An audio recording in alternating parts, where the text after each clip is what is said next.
Verdade. Imparcialidade. Começa agora o programa A Hora da Verdade. A apresentação: Carlos Frederico Gomes. Olá, amigo assinante. Estamos iniciando mais um programa A Hora da Verdade na sua TV Mais, canal 15 da Multiplay. Hoje eu estou aqui com um convidado, um amigo ilustre, ex-secretário de Saúde do Estado do Ceará, mas que também é nosso colega aqui na TV Mais e faz o programa Dimensão Total, junto com o nosso amigo Ronald Machado e outras pessoas. Um abraço para o meu amigo Ronald. E nós vamos poder discutir aqui no programa Hora da Verdade hoje um pouco da saúde pública, mas a verdadeira discussão, né? Falar de verdade dos problemas de saúde pública, porque nós vivemos um momento de saúde pública muito difícil no nosso estado, no nosso município, na capital Fortaleza, mas como um todo no país. E nós estamos à véspera de uma eleição municipal, em que muita gente vai prometer muita coisa.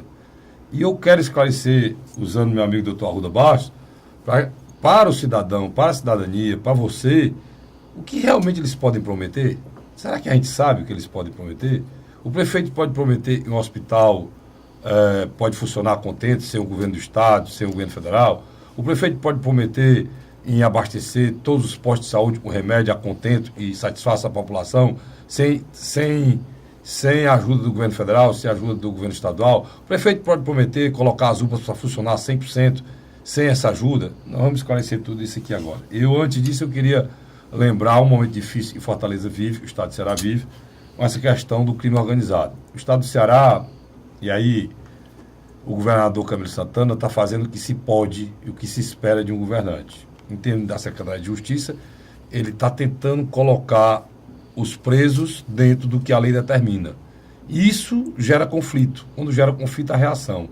A reação é o que está acontecendo hoje. Queima de ônibus, atentado contra policiais.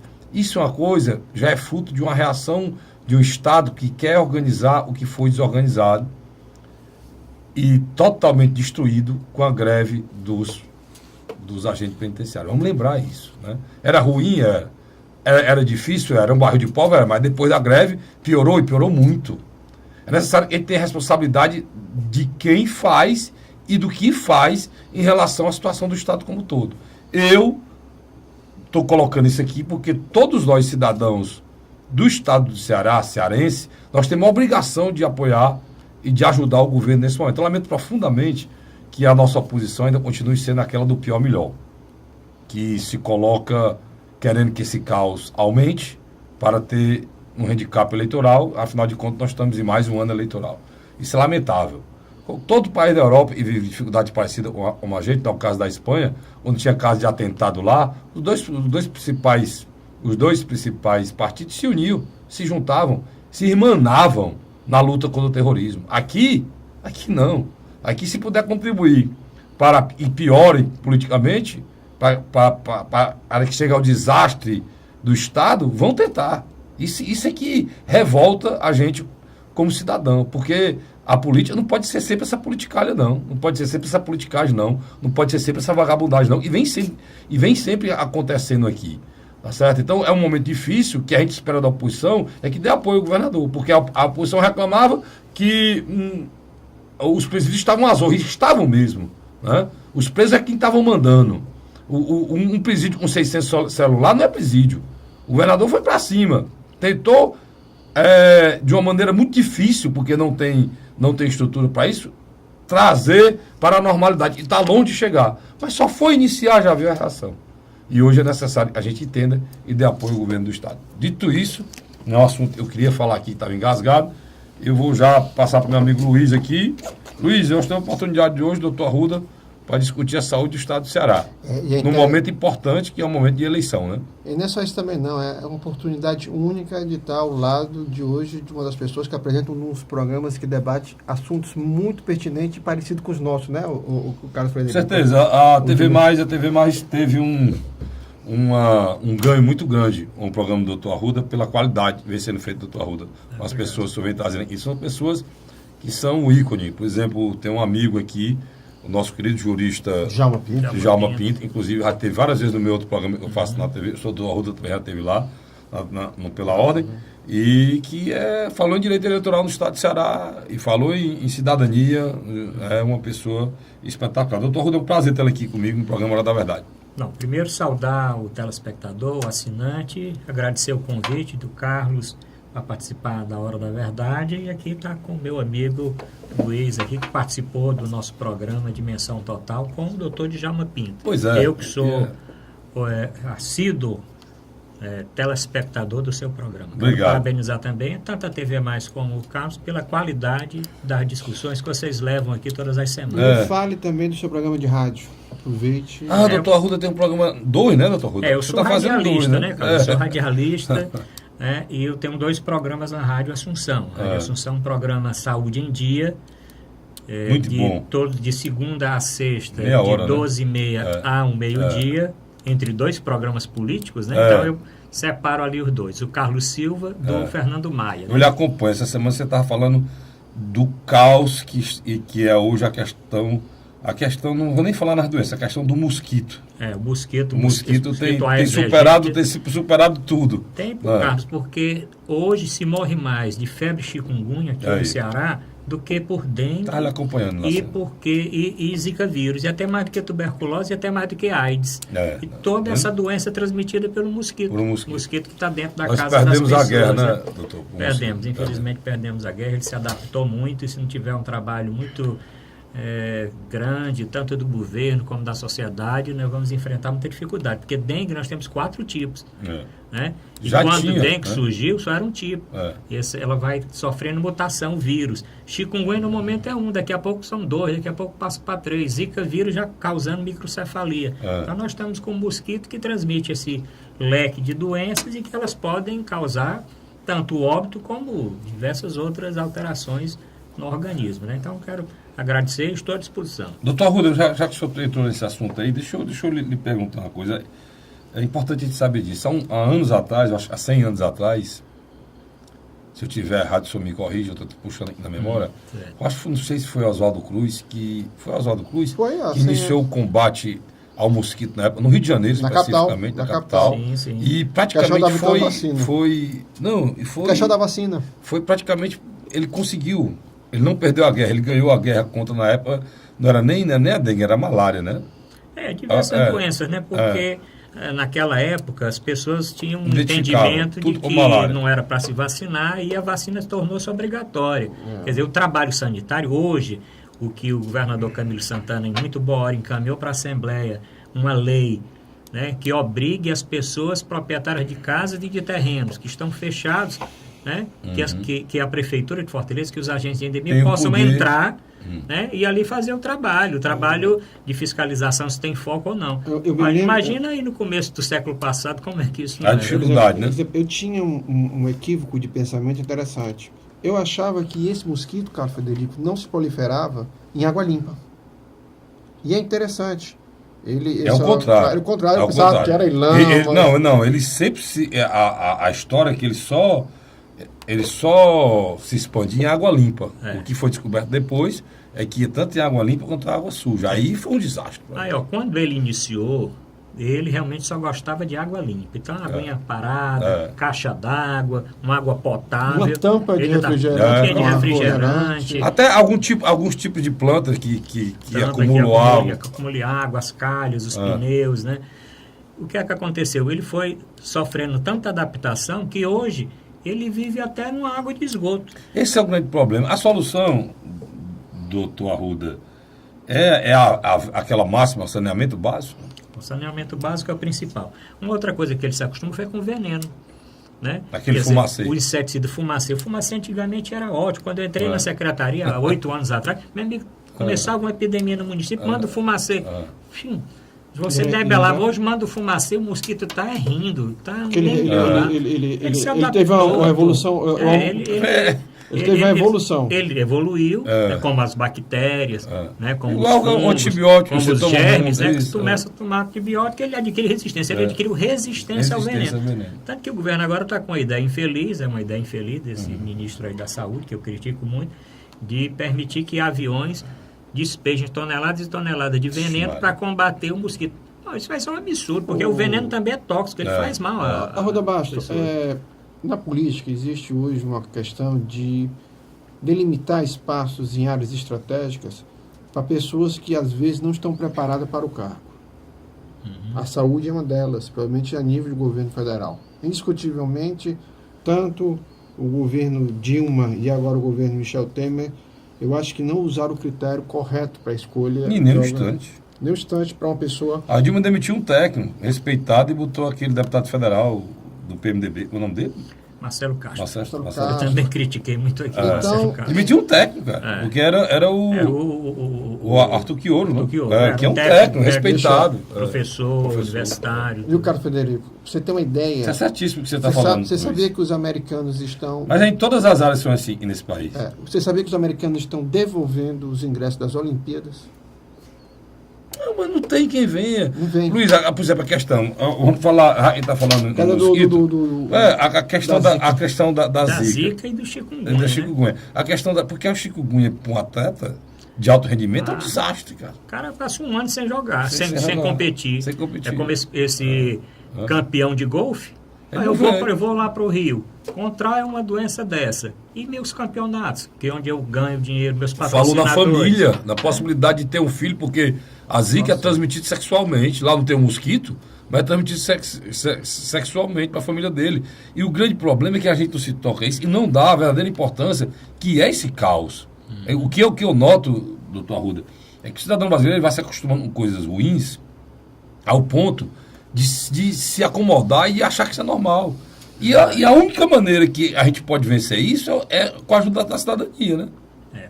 Então, aí, com relação ao que você falou, a batalha principal agora, nesse momento, é combater o mosquito que transmite dengue, chikungunya e zika vírus, por causa das complicações dessas doenças, mas nós temos muitos problemas aqui, problema de acesso, você citou aí hospitais, postos superlotados, falta de profissionais, medicamentos e tudo, e falta principalmente duas coisas importantes. Uma, você tocou aqui, gestão, né? Você colocar para comandar uma parte que não tem o menor conhecimento daquela parte. A outra coisa é financeiro também, né? Quer dizer, o que os municípios sofrem com recurso financeiro para a saúde numa quantidade inferior. O Estado, aqui o Ceará tem um hospital pronto da minha época. Verdade. O Hospital Regional de Xaramubim está pronto. E quando eu saí da secretaria, ele estava com 90% pronto. Está lá. Depois foi terminado.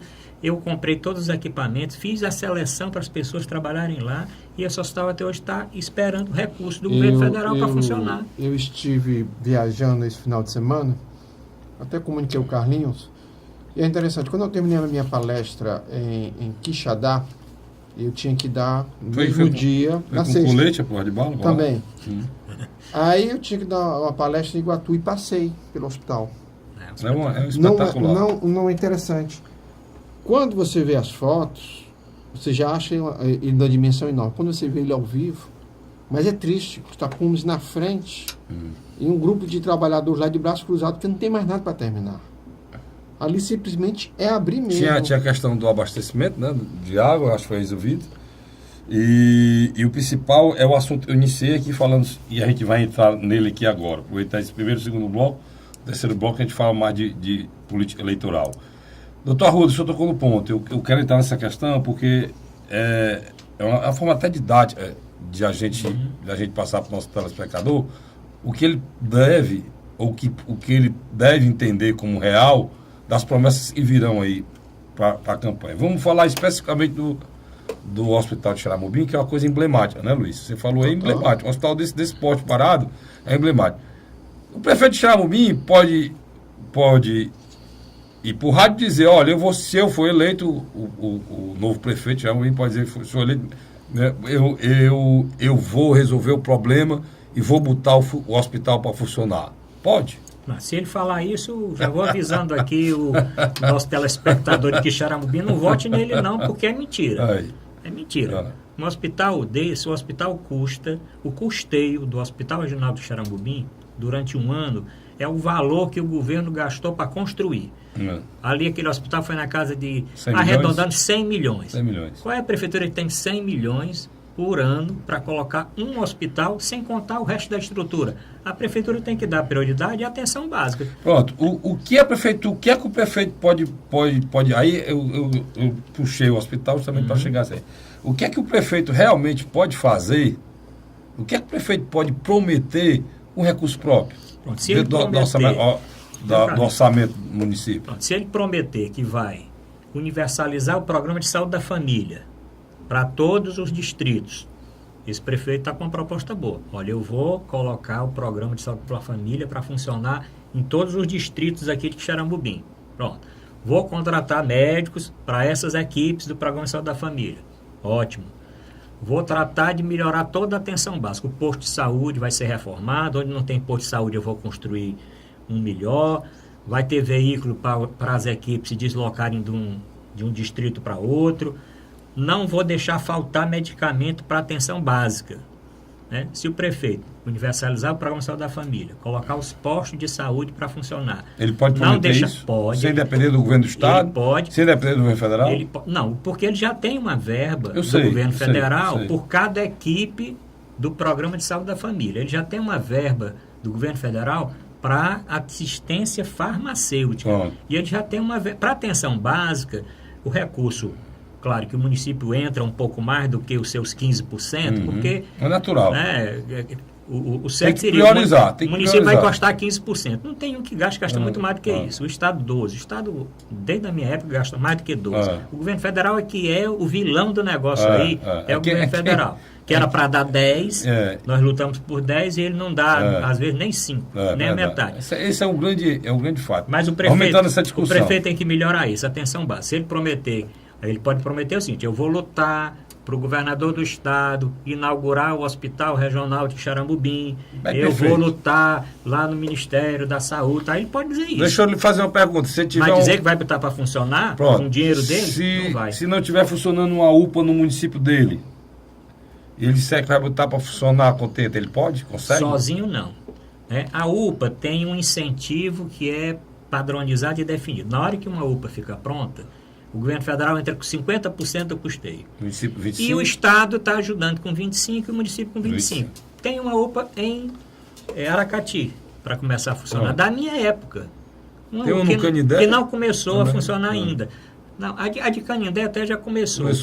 O que está faltando é a policlínica de lá. Policlínicas faltam 3. Policlínica de Maracanaú, teve problema na licitação, a empresa quebrou, a policlínica está lá inacabada. A policlínica do Crato, que foi uma das últimas que nós começamos a construir, não foi inaugurada ainda. E a de Canindé, que também deu um problema com a empresa. Com relação ao UPA, tem um custeio alto. O prefeito que falar, eu vou bancar a UPA, é o mesmo jeito do que Xarambubim do hospital. Também é mentira, não voto nele não, porque é mentira. Porque ele pode dizer o seguinte: eu tenho meus 25%. Né? Eu vou tirar aqui dos cofres 25% por custeio. Mas só bota ela para funcionar quando o governo federal entrar com os 50% e o Estado entrar com os outros 25%. Como funciona em várias cidades. Algumas cidades funcionam assim. Eu cito, Aracoiaba, tem uma UPA funcionando assim. Lá no Iguatu, tem uma UPA funcionando desse jeito. Aqui em Fortaleza, na minha época, eu inaugurei 6 UPAs. Essas UPAs foram construídas pelo governador Cid. E o governador Cid fez o seguinte: prefeitura, não precisa você entrar com recurso, não. Eu banco o meu 50%, os seus 25%, meus 25%, e o governo federal banca os outros 50%. E deu certo, tem 6 UPAs assim. O prefeito Roberto Cláudio, quando assumiu, disse: não, eu quero mais 6. Aí o que o governo disse? O Estado disse: não, eu não posso também ficar com 12, mas eu fico com meus 25%. Você entra com o seu e nós vamos atrás dos 50% do Estado. Já é um fato novo que eu não sabia. Das 6 UPAs antigas que já estavam funcionando quando o Roberto Cláudio assumiu, essas 6 não tem participação da prefeitura. É só o governo federal e o governo estadual. Nessas novas, ele conseguiu as 6, não. Ele tem 5 inauguradas. Ele inaugurou 5 porque a ideia, o projeto era o seguinte: vamos construir 2 em cada regional. Isso, era isso aí. O Estado avançou, o Estado construiu aquela do Zé Walter por causa da Copa das Confederações e Copa do Mundo. Construiu a do Zé Walter. Construiu de Messejana para tentar desafogar o Hospital Geral. Da Praia do Futuro também é a mesma coisa.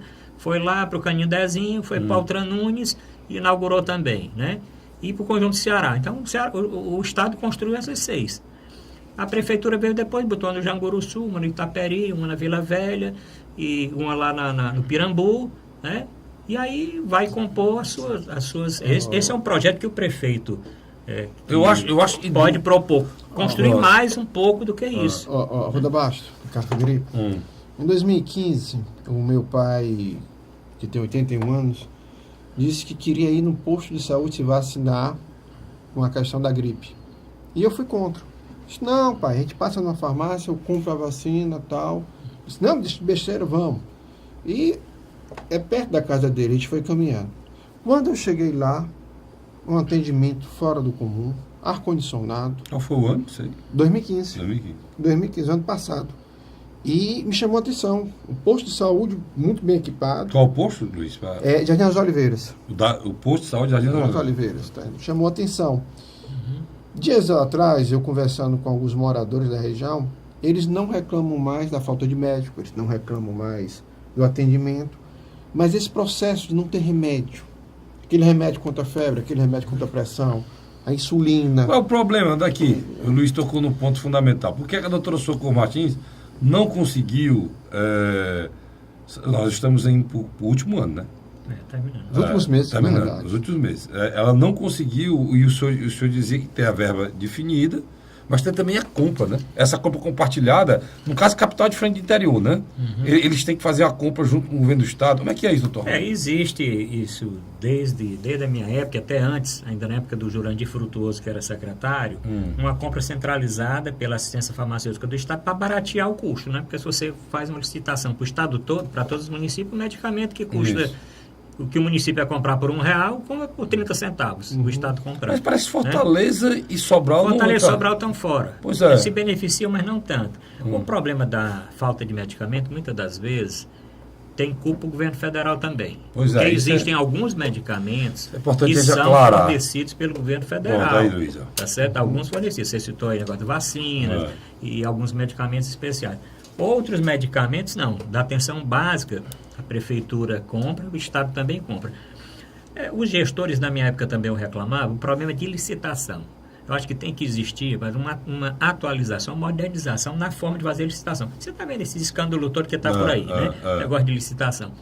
As empresas fazem lobby mesmo. Você vai comprar um produto X, um paracetamol, que eu não estou falando propaganda do remédio, é um sal, né? É um produto genérico.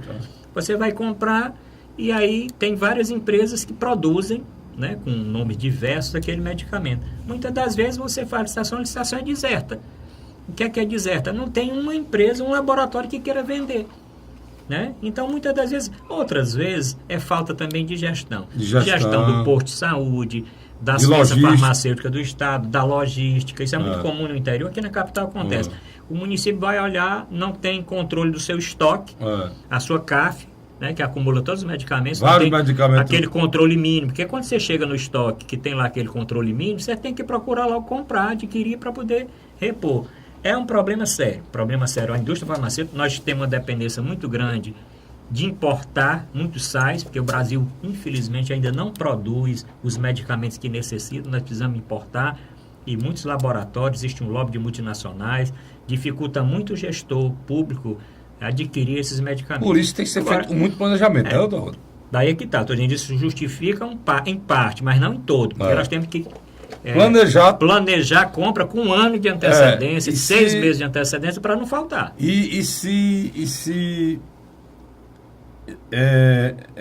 a palavra certa é se anteceder mesmo a todos esses problemas, esses gargalos que você falou aí. Eu tenho que ir para um rápido intervalo, mas vou voltar, não sai daí não, eu vou voltar com um assunto que é interessante, eu vou explorar o doutor Arruda muito aqui. Eu vou voltar com um assunto aqui que eu quero tirar a dúvida. Fortaleza tem um modelo de gestão que inclui uma empresa privada. Né? Há muita crítica em relação a isso. São recursos repassados por empresa e faz gerenciamento da saúde de Fortaleza. Eu quero saber até que ponto isso é bom ou ruim para a nossa capital. Sai daí não, a gente volta já. A Hora da Verdade. O governo do Ceará está participando em parceria com o governo federal da construção de mais uma etapa do residencial Cidade Jardim, no bairro José Walter, em Fortaleza. Um dos maiores empreendimentos do Minha Casa Minha Vida no Nordeste. Só este ano, 768 moradias já foram entregues na capital. transporte na porta, moda segura, que tá uma maravilha. Aqui tem tudo para a pessoa ser feliz. É o governo do Ceará cumprindo compromissos e garantindo casa própria para os cearenses. A Hora da Verdade. Estamos de volta agora com o segundo bloco do nosso programa A Hora da Verdade. Hoje conversando aqui com o nosso querido amigo Dr. Arruda Bastos, companheiro radialista, companheiro de rádio, companheiro de televisão, né? Ele faz um programa na Co-Irmã Nossa, na Rádio Assunção. Junto também um Rony, ajuda o Rony, meu amigo Rony Machado, de domingo também, né, Dr. Arruda? Exato. Faz também aqui o programa Dimensão Total, aqui na TV+, além de ser um médico e um gestor na área de saúde, foi secretário de saúde do Estado 3 anos, doutor Ruto? Não, fui secretário por quase 7 anos. Sete anos. Ao todo eu fiquei na secretaria quase 8. Você ficou os 4 primeiros anos do governo Cid e 3 anos do governo Cid, o segundo governo Cid, né? Tá certo. Eu entrei como secretário executivo, você está lembrado? Entrei como secretário executivo, demais, depois de secretário, fui superintendente da Escola de Saúde Pública também. Então, nessa área aí do Estado, eu tive uma... Durante o governo Cid, você passou por todos esses cargos? Passei por esses 3 cargos. Doutor Arruda é um técnico na área de saúde e eu discuto muito isso aqui. Tem outro amigo meu, eu me lembrei aqui, Zé Maria Pontes, que é do Sindicato dos Médicos, e sempre puxa essa discussão comigo. E eu pergunto, doutor Arruda, dá para falar em saúde com seriedade pensando em dinheiro? Deixa eu me explicar aqui. Dá para a gente acreditar que a empresa vai cuidar da cidadania, da população, e é uma coisa muito séria, nós estamos falando na vida das pessoas, ao mesmo tempo entrega a essa entidade para ela gerir. Será que ela não vai pensar só em dinheiro, não? Será que a gente não está pegando os recursos do Estado, e já são escassos, pequenos? Muita gente diz uma coisa muito séria. Saúde é dinheiro, cada dia mais. E dividir para melhorar, como é que é isso? Essa discussão com relação à gestão, né? Porque recurso, nós sabemos que o SUS, a saúde pública, é subfinanciada em todos os sentidos. Sempre foi. E aí você... Qual é a consulta, doutor Arruda? Só por... Quanto é que o SUS paga a consulta ao médico? Ali, se você for dividir o que o SUS injeta na saúde per capita, talvez não vá dar reais aí, poucos reais para o atendimento. É uma vergonha, né? Agora, com relação... Aí é modelo de gestão, né? Eu tenho uma experiência grande porque no governo Cid nós criamos os consórcios públicos de saúde e eu sou um defensor deste modelo de gestão, que tem tudo a ver com o SUS, é o modelo das policlínicas e dos CELS, que funcionam bem. Se existe uma coisa que funciona bem na saúde, são as policlínicas regionais e os CELS. Eu já adiantou o que ele perguntar. Pronto. E o modelo? Consórcio público de saúde. Continua funcionando bem até agora. Continua funcionando bem. Ou seja, as policlínicas são aquele atendimento especializado. Aquele médico especializado e você tem dificuldade, que foi uma coisa que o doutor Arruda criou no governo Cid Gomes. Aí você vê, olha, a policlínica foi um modelo tão exitoso que hoje quem está salvando o atendimento das crianças com microcefalia são as policlínicas regionais. A própria primeira-dama, a doutora Onelli, tem inaugurado os centros de atenção às crianças com doenças neurológicas, principalmente microcefalia, nas policlínicas regionais. Se não tivesse essa rede, atendimento pediátrico... Como é que tem essa rede aí reduzindo câncer de mama? Lá no Maciço Baturité, nós temos reduzido câncer com diagnóstico precoce. Então, esse modelo deve continuar. Então, eu sou um incentivador, inclusive, que os prefeitos podiam estar propondo isso. O prefeito que está escutando o programa, que é candidato.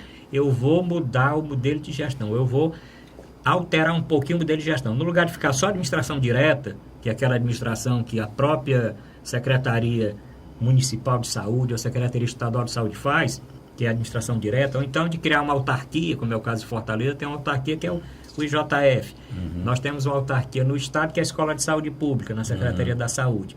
No lugar de ficar administração direta, administração indireta com as autarquias, criar os consórcios. Você citou aí as organizações sociais. Né? Isso, aqui em Fortaleza tem é o ISGH. O ISGH, que é quem recebe os recursos para gerenciar e determinar para onde vai, não é isso? Inclusive em relação à questão pessoal, à questão de compra de medicamentos, tudo, né, doutor? A organização social no estado do Ceará foi criada diferente, por exemplo, como é em São Paulo e em outros estados. É o OCIP, é? Não, existe o OCIP também, que é uma espécie de organização social, mas é um pouquinho diferente. Mas a OS do Ceará, ela é regida por uma lei estadual, na época ainda do governador Lúcio Alcântara. Lúcio Alcântara e o hospital Valdemar. Porque a O organização Lúcio foi que social... iniciou a o organização Hospital Valdemar social... Não, na área da saúde, mas as OS... Não, já existe em outras áreas. Mas a primeira criada aqui foi o Hospital noutra- Valdemar de Alcântara. Noutras áreas existe. O que o A governo diretora era até a secretária de saúde era atual. Socorro Martins. É. Por que se utiliza as organizações sociais? Porque elas realmente têm um pouco mais de agilidade A do que a gestão versatilidade. pública, tanto direta como indireta. Agora tem que ter um controle. Esse é o grande mote, né? Tem que ter um controle realmente nos contratos, porque a organização social, ela faz um contrato. Na minha época, nós tínhamos o contrato. O Hospital Valdemar de Alcântara, um contrato com tantos milhões por ano para fazer isso. Tantas cirurgias, tantos atendimentos, tantas Quem internações na fiscaliza UTI. isso, doutor?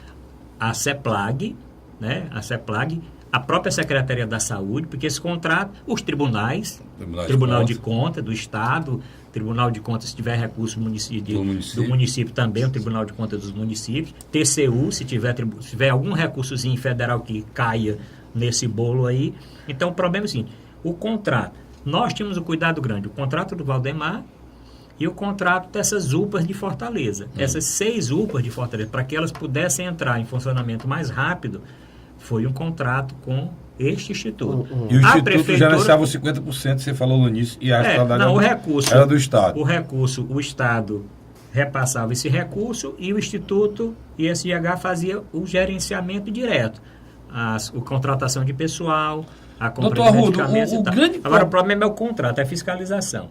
Na minha época, não tinha município ainda, esse instituto foi criado inicialmente só para atender a esta especificidade do Hospital Valdemar e depois das UPAs. Agora, realmente, Fortaleza a empresa gerenciando a saúde tem esse toda. contrato. Aí tem que ver como é que é feito o contrato, né? Quando foi construído o hospital de Sobral Sim. e de Quixeramobim e Maranguape, né? Não, de Juazeiro, né? Juazeiro, Primeiro desculpa, Juazeiro, depois Sobral e o último Quixeramobim. Havia uma expectativa de crescimento econômico.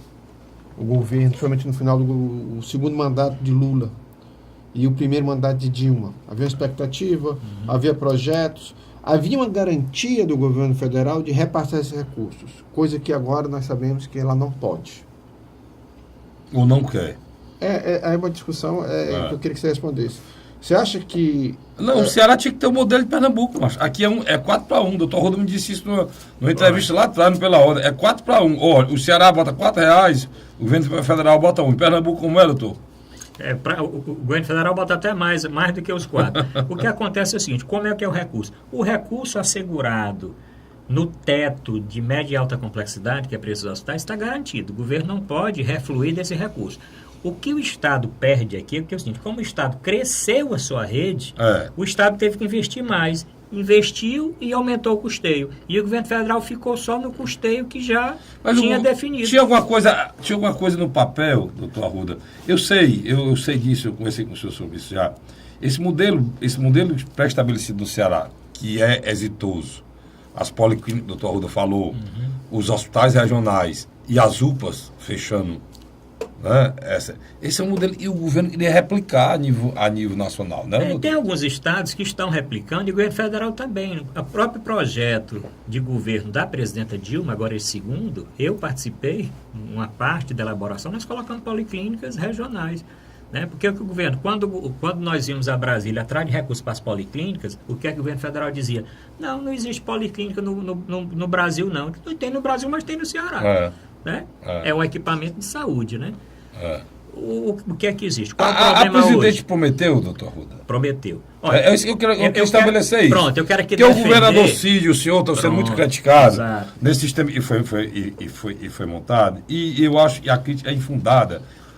Porque o Luiz, a qualidade da saúde que a gente tinha aqui, o cara criticar um hospital como o de Sobral, porque simplesmente, não, os médicos vão de avião, meu irmão, você só tira o hospital regional de Sobral hoje, o doutor Arruda inaugurou, tire aquilo de lá, né? Não, aí tem outra crítica, doutor, eu vou juntar o pacote para o senhor responder. Tá, tem outra crítica, não, abriu novos hospitais e fechou leitos antigos. Será que foi porque abriu os novos hospitais, como alguns deputados fazem a crítica? Será que é verdade isso? Ou a questão federal? Vamos discutir. A questão, doutor, daqui do JF, né? que o Estado usa e não paga. Eu quero juntar esse pacote para que o senhor possa aclarar de quem é a culpa mesmo. Esse sistema foi criado, não foi benéfico, não. E dizem que a saúde do Ceará está no chão. Está no chão com 3 hospitais novos, dois hospitais no poste de Sobral. Qual é o hospital de Sobral, Luiz? Isso. Pronto. Então você sabe o que eu estou falando. Um hospital do Cariri, nesse nível, se uma saúde dessa é mal avaliada, imagine 100, né, doutor? Agora, Arruda, me responda uma coisa aqui. Em 2008, a prefeita Luziane Liz, quando foi para a reeleição, ela prometeu a conclusão do Hospital da Mulher. Sim. O Hospital da Mulher ficou uma coisa conhecida. Eu gosto de dizer, Carlos Frederico, que o Hospital da Mulher é uma coisa que todo mundo sabia que tinha, mas nunca se concretizou no mandato de 8 anos dela. Iniciou de uma forma muito... Como é que está a situação hoje do Hospital da Mulher? Pronto, deixa eu aproveitar. Dizer aqui para o telespectador, Carlos, você me dá uma oportunidade, talvez a primeira, depois que eu deixei na secretaria. Eu tenho escrito a respeito disso. Olha, o governador Cid Gomes, na área da saúde, fez muita coisa e vai ser reconhecido. Nós estamos vivendo dificuldade, não é dificuldade porque nós fizemos essas obras, não. Se nós não tivéssemos feito, é como você está dizendo, imagina o Estado do Ceará sem um hospital daquele em Sobral, sem um hospital em Juazeiro. Né? O que esses 2 hospitais prestam de serviço, o que esses hospitais seguram a população lá. Como é que estava no lugar de vir aqui para o JF, vir aqui para o HGF, como é que nós não estaríamos?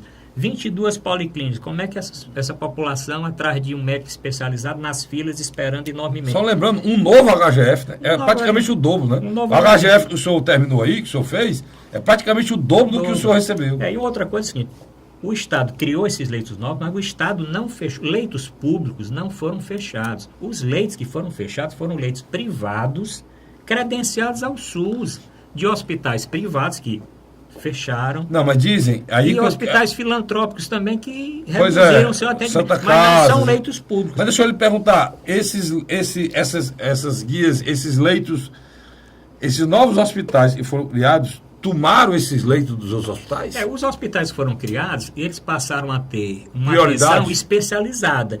O que aconteceu foi assim, pela tabela do SUS, aí vamos falar do governo federal.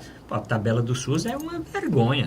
Quer dizer, o que o hospital recebe, um hospital filantrópico, a Santa Casa mesmo, tem o nosso provedor, Dr. Luiz Marques, todo dia pedindo recurso a mais, recursamento, porque não tem condição de manter o hospital. Inclusive, eu tenho até o que recebe do governo federal, do SUS, é pouco. Então, as tabelas totalmente defasadas, o recurso que as prefeituras transferem para esses hospitais filantrópicos e hospitais privados é muito pouco. Esses hospitais entraram em dificuldade. O Estado, então, se o Estado não tivesse tomado essa providência de construir leitos próprios, duplicar sua HGF, aumentasse em quase 50% o Hospital Alberto Seiba, o Hospital Valdemar de Alcântara, o Hospital São José, o Hospital César Carlos, pegar o hospital que era da Secretaria de Segurança, o Hospital da Polícia Militar, transformar num novo hospital e trazer para a Secretaria de Estado, o Hospital Frota Pinto de Saúde Mental, o Hospital de Messejana do Coração. Esses hospitais todos aumentaram o número de leitos, não só leitos gerais, mas leitos de UTI, salas de cirurgia, leitos de UTI neonatal ampliaram enormemente. Então, e só para finalizar, o Hospital da Mulher, como é que bom, então, com relação ao Hospital da Mulher, o Hospital da Mulher, ele sofre um problema desde a sua concepção. Na época da sua concepção, qual era a concepção da ex-prefeita Luziane Liz? Construir um hospital só para a mulher. E a ideia, assim, não, interessante, construir um hospital para a saúde da mulher é interessante. Mas um hospital, assim, vamos dizer, temático, se os hospitais gerais têm dificuldade, né? E recebe recurso de alta, recurso de não sei o quê, recurso para isso, recurso para aquela doença, para aquela. Ela podia ter feito um hospital assim específico. Foi um hospital grande, ali, eu acho o seguinte, o hospital ainda vai chegar num ponto, né? E o prefeito Roberto Cláudio fez algumas modificações, está construindo, inclusive, no terreno lá, uma policlínica dessas policlínicas ela devia ter feito uma grande policlínica para a mulher, né? Concentrado todos os atendimentos. Eu acho que o hospital lá pode continuar prestando esse serviço à mulher, né? Na parte, principalmente daquelas doenças mais prevalentes, o câncer de mama, o câncer de ovário, é uma doença ortopédica na área feminina. Essa era ginecológica. Mas a concepção aí foi exatamente os recursos para que ele funcionasse como sendo um hospital só definido para a mulher. Valeu. Né? E o prefeito Roberto Cláudio, então, agora modificou um pouquinho. Né? A prefeita teve uma grande iniciativa de construir. O Fortaleza precisa de mais um hospital. As pessoas criticam o novo JF, mas o hospital precisa de um hospital de emergência na capital. O novo JF é o que é mais fácil de fazer. um anexo ao JF do que começar um novo no outro local.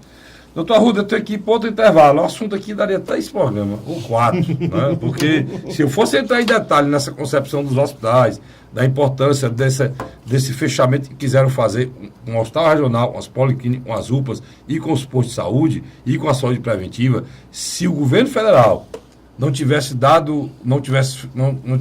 entrado na crise que entrou o segundo governo Dilma, e financeira, inclusive, tivesse mantido a promessa, o Ceará hoje era um exemplo de saúde pública para o país. Infelizmente, isso não aconteceu. Por falar em saúde pública, antes de ir para o intervalo, mandar um abraço lá para o pessoal da Santa Casa, e eles me pediram, estou divulgando o programa Hora da Verdade, vou divulgar aqui também, que eles têm uma rifa lá de um carro, de um Ford Ka. Um abraço para o Pio Rodrigues, dono da Casa Pio, quem doou esse carro à Santa Casa, tô fazendo a propaganda da Casa Pio aqui de graça, mas você merece. Você doou esse carro aqui à Santa Casa, um Ford Ka, e esse carro vai ser sorteado no dia 17 de setembro. Então, se você quiser ajudar a Santa Casa, compareça lá e você compra a sua rifazinha lá. Participe da rifa solidária e concorra a um Ford Ka Zero.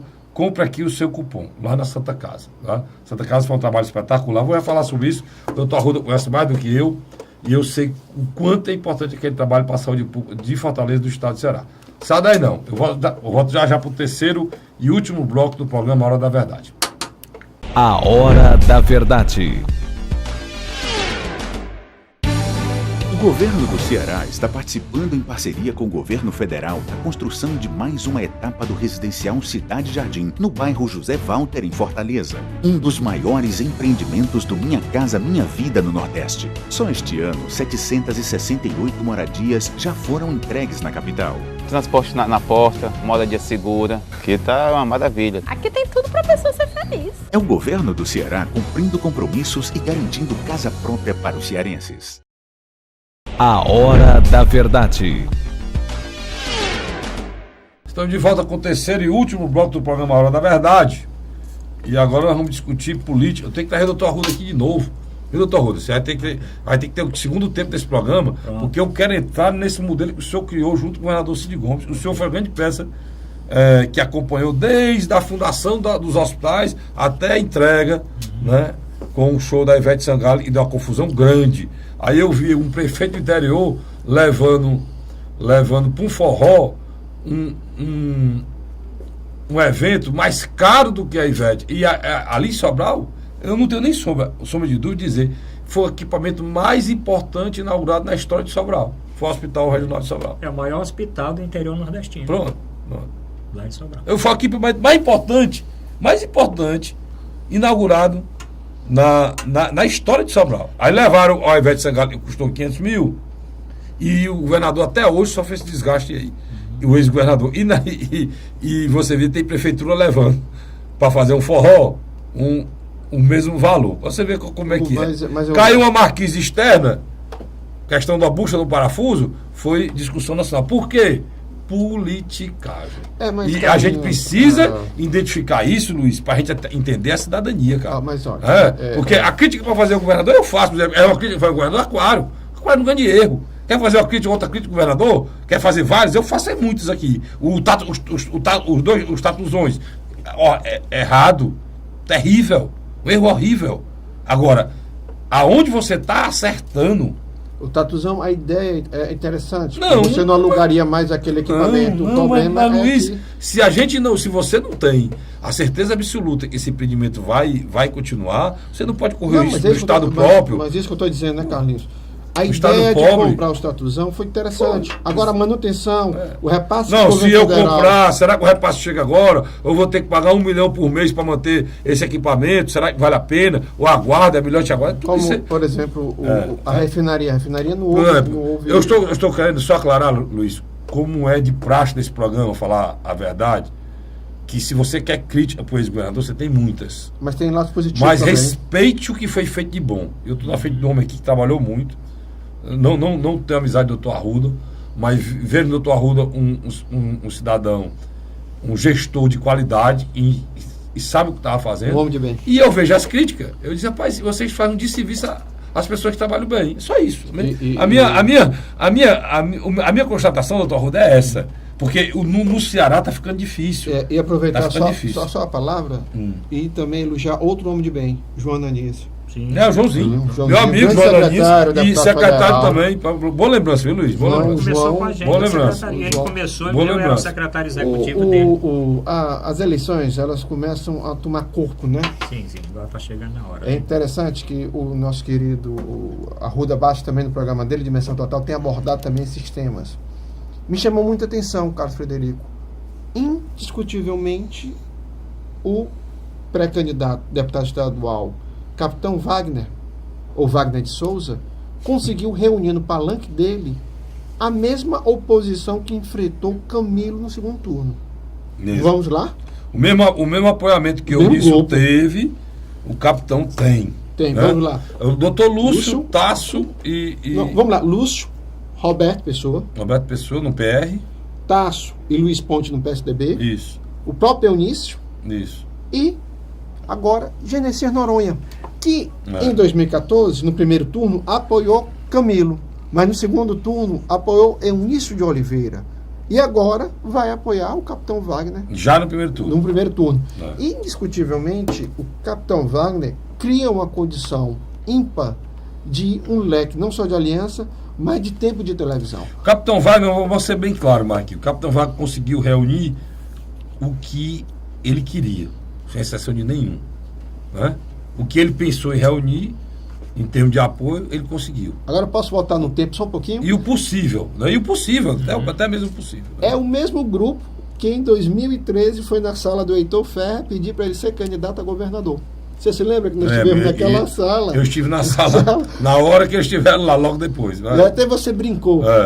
Era o apoio que o Eunício queria para 2014. É verdade, é verdade. Quer dizer, você nota o seguinte, esse grupo está muito mais se formando em torno do capitão Wagner, não pelo projeto, João Arruda Baixo, não pelo projeto, mas muito menos para criar uma frente de oposição.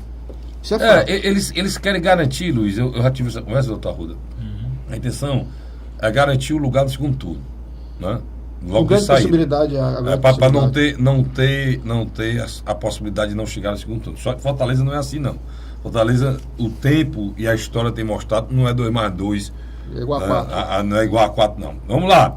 O Heitor, que é quem ameaça aí também para o segundo turno, que se a eleição fosse hoje, Luiz, se o Heitor tirasse hoje, nessa eleição, a votação do doutor Arruda que ele teve na eleição passada, ele estaria no segundo turno. Agora, o Heitor tem um detalhe. Ele, quando teve na Assembleia agora essa semana, quando ele desse aqui foi o que definiu o primeiro vice, né? Quando ele comunicou a vinda do advogado Dimas de Oliveira, que é presidente da rede, no programa anterior eu tinha dito para você, a única estratégia hoje do Heitor é simples.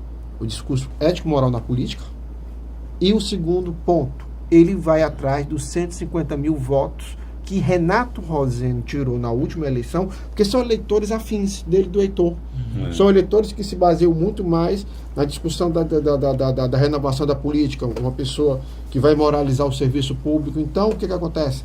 Ele, mesmo com pouco tempo, ele terá que fazer essa adequação de discurso para atrair o eleitor que há muito tempo vinha votando no Renato Rosendo. Você tem uma ideia, o Renato Rosendo foi candidato em 2006, 2008, 2010, 2012 e 2014. Já tem 5 Com eleição, um eleitor um em cima da outra. Um eleitor vem seguindo ele. Então, se você pegar a votação dele de 60 mil votos para deputado estadual e a votação dele de 150 mil votos para prefeito, você tem uma noção aí que ele deve ter em torno de 50 mil eleitores do Renato Rosendo que tende a votar num candidato parecido com o perfil dele. Eu identifico aí, não sei se você concorda comigo, Carlos Frederico Arruda Baixo, vou passar a palavra para vocês, eu identifico o Heitor com esse perfil mais parecido. Não ideológico. Apesar, o João Alfredo do pessoal mesmo deve manter alguma coisa desses votos. Mas eu acho que bem menos. Mas eu concordo com você, bem menos.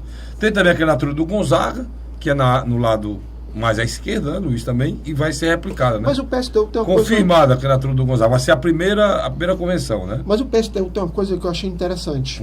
Ele, no processo agora do que está aí do impeachment, ele não fez um jogo dúbio, não, viu? Ele tomou um posicionamento a favor do impeachment da Dilma. Tanto que isso custou tão caro, né, Arruda? Parece que um grupo de militância a nível nacional saiu do PSTU.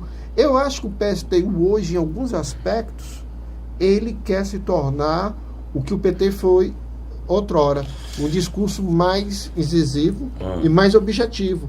Então, concordo com você, o Gonzaga pode ser uma candidatura que possa atrair um voto de descontentamento. A Luziane vai com chapa pura mesmo, né?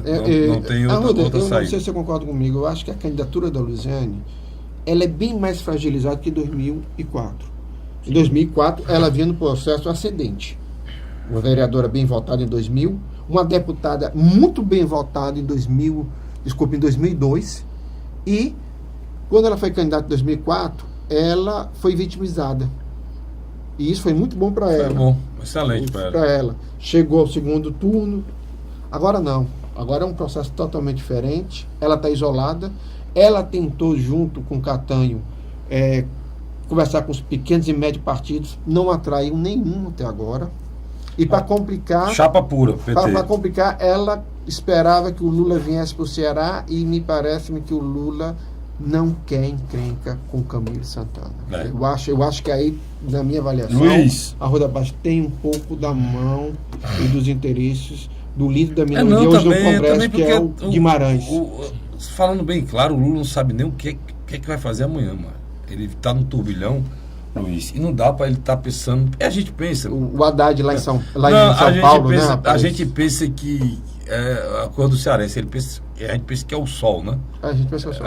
Mas o Lula tem que preocupar com São Paulo, outros municípios, a situação dele é muito grave. Porto Alegre. Olha, Roberto Cláudio, coincidentemente, a última convenção está marcada aí para o dia 5. Mas você sabe o motivo, né? Sei. A escolha do vice. Eu acho que o vice deverá ser da última hora. Como sempre, né? Como sempre. É uma marca aí do Ferreira Gomes, que apoia o Roberto Cláudio, vão decidir junto com ele. Vai ser no último minuto da convenção. Talvez saia na hora que esteja discutido. Eles vão trabalhar. Tem 2 cenários aí trabalhados. Tem a chapa pura, que o convite seria ao presidente da Câmara, o vereador Salmito Filho. Tem a possibilidade de compor com outros partidos. O que está acontecendo? Existe hoje dentro do próprio grupo do Roberto Cláudio uma tendência natural a defender um candidato a vice que possa abrir as portas no eventual reeleição de Roberto Cláudio e a interinidade de Michel Temer passando a ser efetiva. Então esse vice seria fundamental para abrir um canal direto com Brasília. Aí se pensa que é o sonho do Roberto Cláudio, que ele não mente para ninguém, morou em Torga. A questão da segurança pública, né? Demorou em Torga. Fazer um contraponto ao Capitão Wagner. Tem o Alexandre Pereira, presidente do PPS.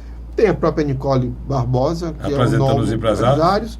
E outros aí que se colocam. Me parece-me que também há o nome do Chico Lopes, do PCdoB. Do PCdoB. Na minha avaliação, é um deputado que você vasculha a vida dele, você não encontra uma mácula, né? É um excelente nome também do PCdoB. Então, na minha avaliação, nesse processo... O PCdoB está atrás dessa vice também, né, doutor? Está batalhando. Né? Está atrás dessa vice. Né? Sim. O Roberto fica mais ou menos nessa situação, na próxima a gente vai falar mais.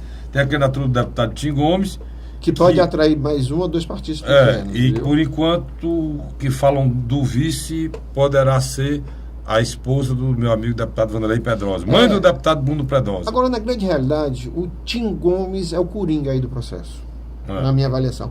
Por quê? Se nas próximas horas, cara Frederico, ele atrair 1 ou 2 partidos, ele se torna não só um desestabilizador, como na minha avaliação, o governo do estado e o prefeito vão tentar conversar com ele para retirar porque ele. A eleição de Fortaleza é uma incógnita. Tá, eu também acho. Ninguém sabe o que pode acontecer. Vou continuar dizendo.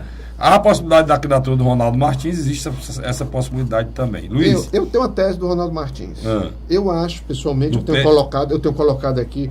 Ronaldo Martins foi vereador em Calcaia. Deputado federal foi, Ronaldo me parece-me, 3 vezes vereador, deputado estadual. E agora é deputado federal e presidente do PRB. Rapidinho, eu só tenho 2 minutos. E o que acontece? Eu acho que na reta final, até o dia 30, ele apoia o Capitão Wagner. Eu na minha avaliação, Bora aguardar. apesar também Bora de aguardar. que o Roberto Cláudio tem o procurado. Eu só peço a Deus, Luiz, uma coisa, aproveitar um minutinho para dizer que essas pessoas sabem se conduzir politicamente. Eu vi uma coisa que fizeram com o deputado Naomi essa semana, uma revista, né? Colocou o deputado de uma forma muito cruel, né? Mentirosa, e imputou a um deputado fazer parte de um grupo de organização criminosa, porque pelo simples fato de ele liderar as pesquisas lá no município de Caucás. Ele poderá ser muito prejudicado mesmo. Poderá. E se isso for o tom, se valer tudo desse jeito, fica difícil. Nós vamos falar mais sobre isso no próximo programa, Luiz. Inclusive para que a gente possa Posso dar uma ideia para você? possa já combater esse tipo de politicagem aqui de imprensa. Eu posso dar Porque o pior que a matéria lá que colocaram, falaram, existia pessoas aqui e seriam apoiadas pelo PCC, não disseram que era o rapaz, mas citaram o nome dele como líder das pesquisas. Estimularam o leitor a pensar que poderia ser ele.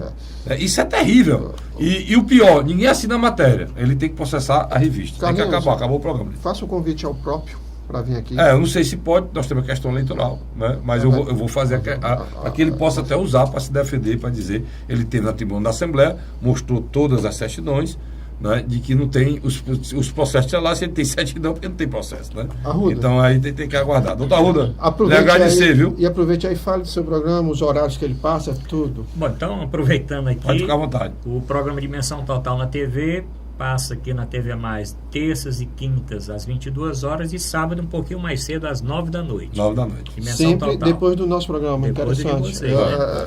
O da gente vai ao ar todas as terças, as quintas e sextas, às 21 horas. Às 21 horas e no domingo às 21 horas. Só não está no sábado. E no rádio, Dimensão Total, no rádio, dia de domingo, de 10 a meio-dia, e de segunda a sexta, de 12h30 às 13 horas, na Rádio Assunção AM 620. E nós vamos qualquer domingo, eu, o Carlos Frederico, lá no Dimensão Total. Já estive lá. A última vez que eu estive lá, eu estava meio acanhado. Eu estava Cid Carvalho, Djalma Pitt, uma de figurão lá. A gente fica um pouco encabulado, mas assim mesmo. A você, assinante, obrigado. Até a próxima semana, se Deus quiser. Até lá.